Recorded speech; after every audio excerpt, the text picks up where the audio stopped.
Hello, Retirement Crusaders. I'm Neil Frankel. I'm here with my Retirement Crusader bro, Larry Klein. There's been a lot of controversy. People talk about, should I take Social Security at 62? Should I wait till full retirement age? Should I wait till I'm 70? What should I do? It seems like it's a big mystery, but Larry, you told me recently that it's not a mystery at all. You took Social Security at full retirement age. Can you explain what that is and why you did that? Yeah, so full retirement age, depending on your year of birth, I'll show that in a minute. I have a little chart. So, but full retirement age for people right now, say if they're age 50, if they were born in 1958, would be about age 66 in 10 months. And full retirement age is when you get your full benefit from Social Security. But a lot of people start earlier. A lot of people start at age 62. And I even see a lot of videos on YouTube recommending that people do that. And I think that's a huge mistake. And so I will tell you several reasons why I think waiting to full retirement age is a much better idea, much better choice than starting at age 62. So the first thing about starting early at age 62, so on the screen you see I have this little chart. So in this year, in 2023, you lose $1 of Social Security. You lose $1 of Social Security, this should say, for every $2 earned. Let's correct that right now so we get it correct on the screen. So you lose $1 of Social Security for every $2 earned above $21,240. So let's take a person who's earning $60,000 annually, and they're age 62 and they're continuing to work. Well, they would have an excess above that $21,240 of $38,000, which means that Social Security would withhold the benefit of over $19,000 because the person is earning too much. They're earning in excess. So for somebody working, it's really, really foolish to take Social Security at age 62 unless they're earning, a very, very small amount of money where they wouldn't have to give back any of the money, where they wouldn't have to forfeit it. Now, one thing I should mention, the Social Security Administration will tell you, you're not really forfeiting it. You'll get it back, but you don't get it back in a very good way. Let me see if I can show a chart about that. So the way you get it back is, here's the amount that they would withhold or you'd forfeit if you were working and making money above the threshold. But the way you get it back is in dribs and drabs over your life expectancy. So it's not a really great way to get the money back. And therefore, if somebody's working, I would say, and again, unless you're earning very little, don't file for Social Security at age 62. It's just not a good idea because you're going to have to forfeit money and then you don't get it back in a very in a very favorable way. But Larry, let me ask you this. What if, you were working full time making $85,000 and then you went to part time at 62 and you earned the $60,000 and you were short $25,000 a year. You look at that Social Security, it looks pretty juicy. Yeah, I know, but you lose most of it. So you got to remember, which we'll show in a minute. I see. Let's say your normal benefit at full retirement age is $3,000. So if you start at 62, you're going to sacrifice some of that, which we'll talk about in a second. So you won't get $3,000, you get $2,100. But in the example that I showed, you're going to lose most of it anyway. You're going to get, maybe $6,000 a year. So instead of your salary of $60,000, you'll get another $6,000 from Social Security, and it just doesn't make sense because what you forfeited, the amount you forfeited, you're not going to get back very quickly. You're going to get it back over your lifetime. So it just doesn't make sense for somebody who's earning money. And then, right, now that makes sense. Now, even though that same person, if they stop working a couple of years later, then they wouldn't have the penalty, but they would forego the full retirement age benefit because they took it at 62, and that's forever. Yeah. Right? So one of the reasons to never take it before your Social Security before full retirement age is that you're going to sacrifice money. So let's take a look. See if I can show you Good. So on this chart, we see, for example, somebody born age in 1960 or later, their full retirement age is 67. And if they decide to take Social Security at 62, they're going to give up 30% of that forever, for the rest of their life. And their spouse, if their spouse will be getting benefits based on their earnings record, the spouse actually has a bigger detriment and gives up 35% for the rest of his or her life. So for somebody born in 1958, we see full retirement age 66 and 8 months. But similarly, if they decide to take their benefit at age 62, they're going to give up 28% of their benefit and their spouse 33% permanently. So this is a big detriment of taking Social Security at earlier ages, even if you're not working. Now, sometimes it pays, and we'll get into that in a minute. Okay. You've actually whet my appetite. Tell me when it pays. Tell me All right, now. good. I don't want to wait. So it depends, and you rarely see this discussed, but it depends what type of investor you are. So let me show you what I mean by that. Let's pick, okay, good. Let's say you're this type of investor. Now, I'm going to give you a very simple illustration so we understand the mathematics.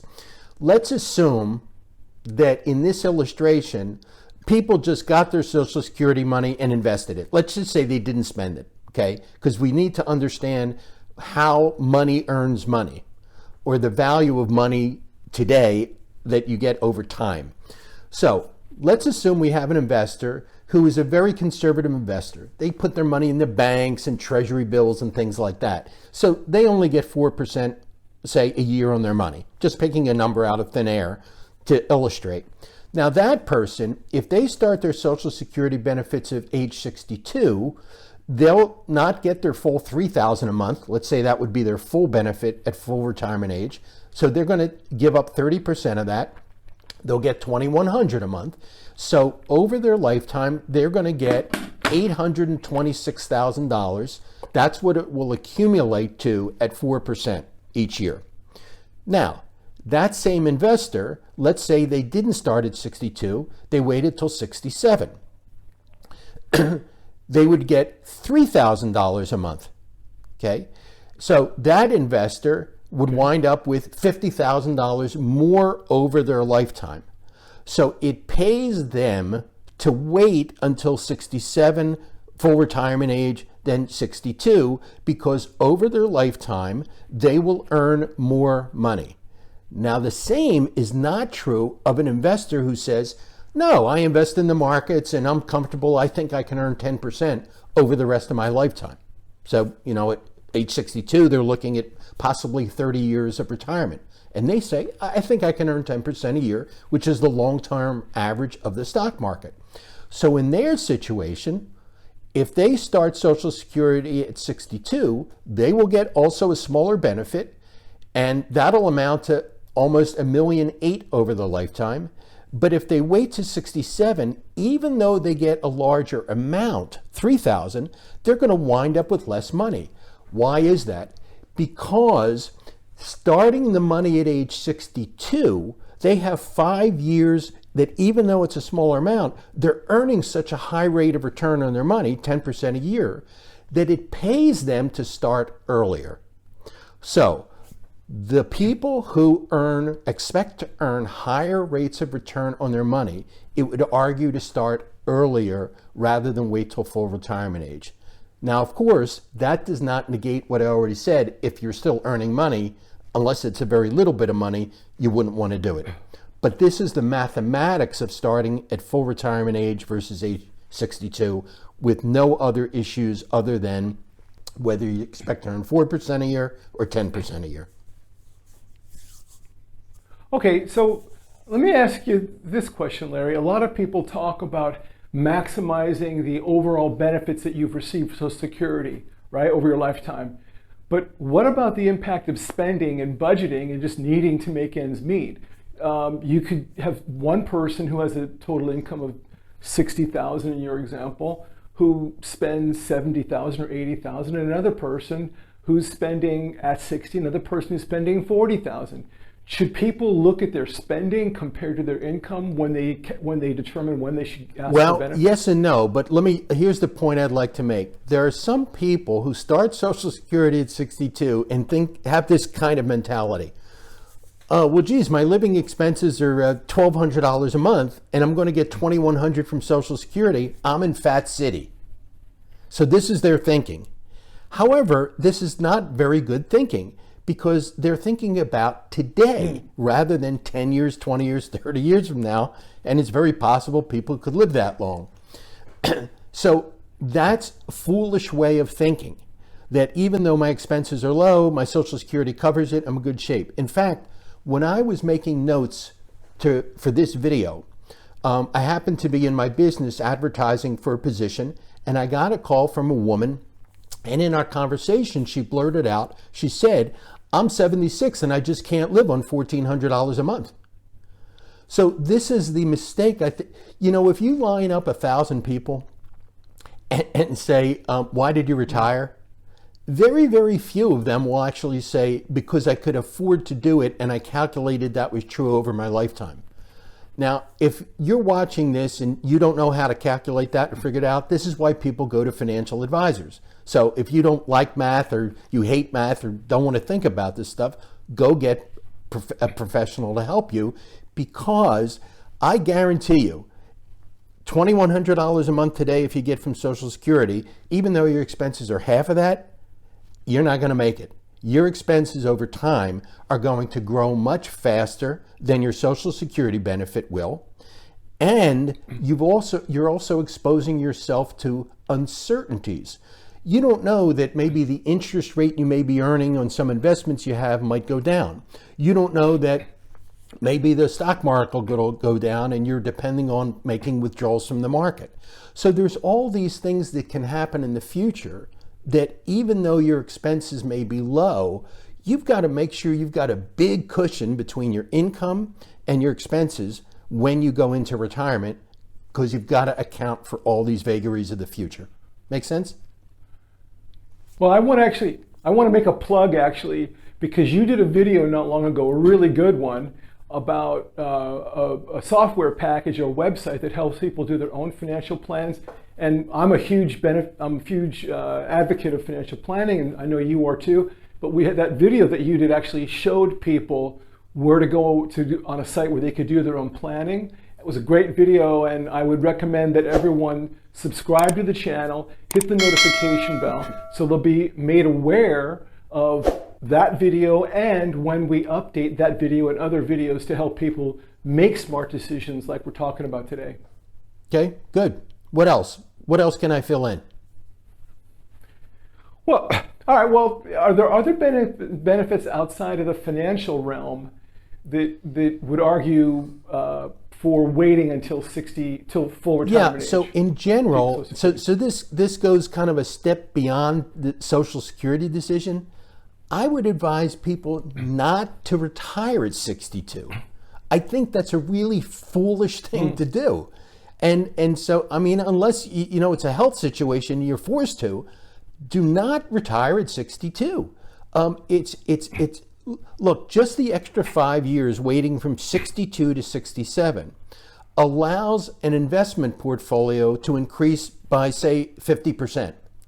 So you have 50% more money when you retire that can then sustain you during your retirement years, and you have 5 fewer years that you have to sustain yourself. So you've removed a lot of the uncertainty, and you've lessened the time over which your resources, your financial resources, must last.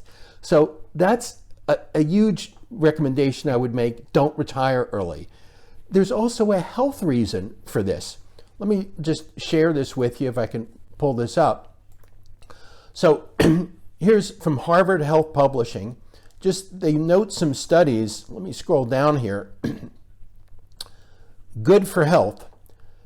A 2016 study of 3,000 people suggested that working even one more year beyond retirement age was associated with 9% to lower percent risk of dying during the 18-year study period, regardless of health. So this applied to people who weren't in good health or were in good health. There was still a lower risk of dying if you worked longer. Here's another study. 83,000 older adults over 15 years suggested that compared with people who retired, people who worked past age 65 were 3 times more likely to report being in good health and about half as likely to have serious health problems such as cancer or heart disease. In other words, what the medical establishment is finding is that working is good for you. Now, obviously, if it's a high-stress job and you come home and you're miserable all the time, clearly we're not talking about that, and maybe somebody should find different work. But what they're saying is that working in general is good for the body and it's good for the mind. And I would suggest people take that to heart and really consider working really as long as they can, and they're not miserable doing so. I think I should share with you. Yeah. Let me pull up these life expectancy charts. This is really useful because I think people sometimes they ignore this or they have misperceptions. So here's at age 62 on this row here, we see that a life expectancy for a man is just about 19 years. Now, that doesn't mean you're going to drop dead in 19 years. It means that that's the most likely lifespan of somebody age 62, but plenty of these people will live to 92. In fact, for men, it's 11%. For women, it's 20% will live, if they get to 62, they'll live to 92. So you certainly don't want to be one of those people whose money runs out before you run out. You always run out before your money does. And this issue of life expectancy, it's even more important for married couples. Let me just show you on this chart over here, on this row. So here's a couple at age 90 and 89. The probability that either one of them is still alive at this age is 44%. So for married couples, longevity is even a bigger issue because at least one of them being alive, say, almost 30 years later, is very, very significant. So I really stress and urge people not to retire early. Just not good for you. All right, so actually that brings up a very important point, Larry. You retired at full retirement age, but you could have maximized your benefits for you and your spouse had you waited until age 70. You didn't do that. Good. Tell me why. Let's go back to this chart over here. So remember, somebody who thinks they're going to earn a higher rate of return, it would argue for them to start earlier. So in my case, because I'm this type of investor, the numbers argue for me to start as early as possible. Now, that doesn't mean it's 62 because I was still working and would have forfeit my Social Security anyway. It means that start as early as possible, which would have been my full retirement age, which is when I did start benefits. That way I could work and not sacrifice anything. But that was the earliest age for an active investor to maximize their benefits over time.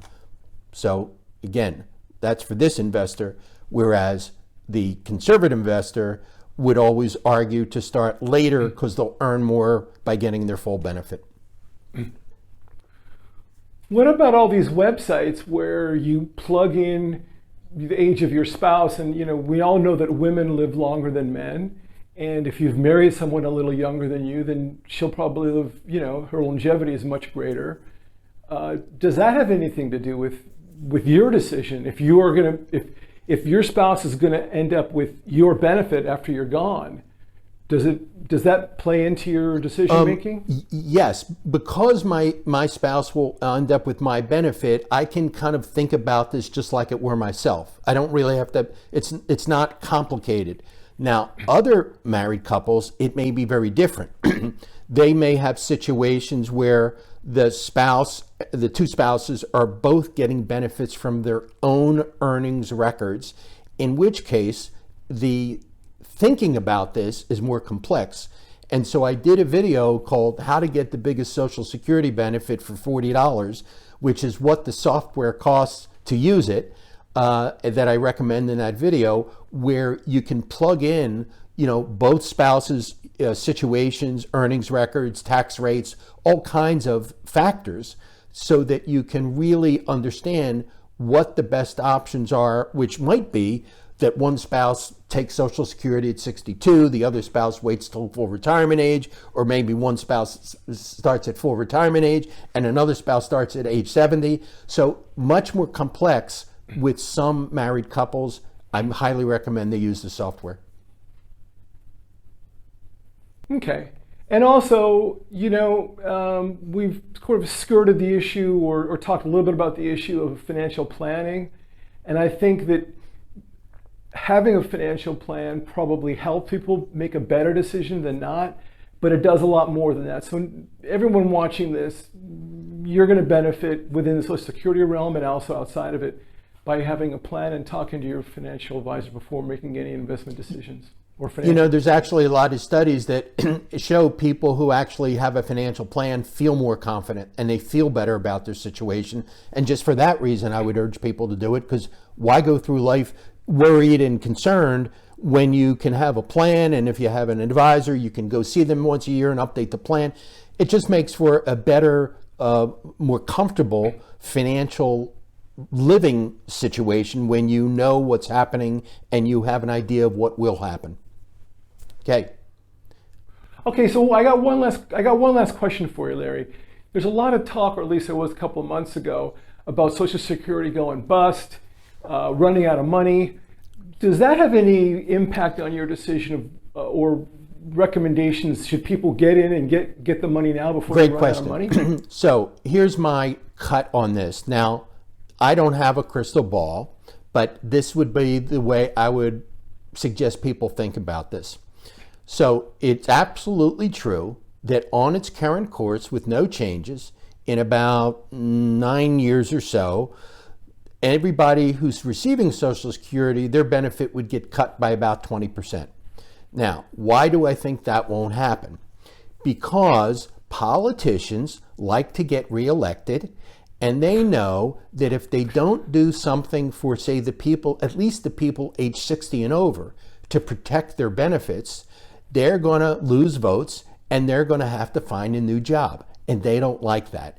So it's my bet that the politicians will figure out a way, at least for the people age 60 and over, to maintain their benefits. However, in the video that I did about the previous video, I made the statement that somebody has to pay. That money has to come from somewhere to maintain those benefits. And I'll tell you where it's going to come from: the younger people. So somebody now, say 50 years old, if they're looking at the Social Security tables on the Social Security website and projecting what they'll get, they can forget about it. Those tables are going to change, and those benefits for those younger people are going to be lower. In other words, the younger people are going to subsidize the people who are already older. That's actually been going on for years and years. Most people don't even know that, but that's been true, and it'll be more true. Therefore, for somebody already age 60, I would say, no, don't worry about starting at 62 because they're going to run out of money. Congress will fix it for you, so you don't have to worry about that issue. If you were 50, I wouldn't be looking at the tables that are on the Social Security website, because they're not going to be accurate for you. And we'll redo this video in 12 years for that group of people to give them the best advice on what to do. Right on. All right, Larry, I think you did a great job. You covered it pretty well. For everybody out there, make sure to subscribe to the channel, smash the notification bell, and look in the description, because we've got a link to our Facebook group where you can talk to other people who have similar issues, so you can discuss and ask questions to them, to us. We'll answer as well. And also there's a link to 10 different booklets that Larry and I created that will help you make better investment and financial decisions. Thanks for joining us in Retirement Crusaders. We'll see you next time.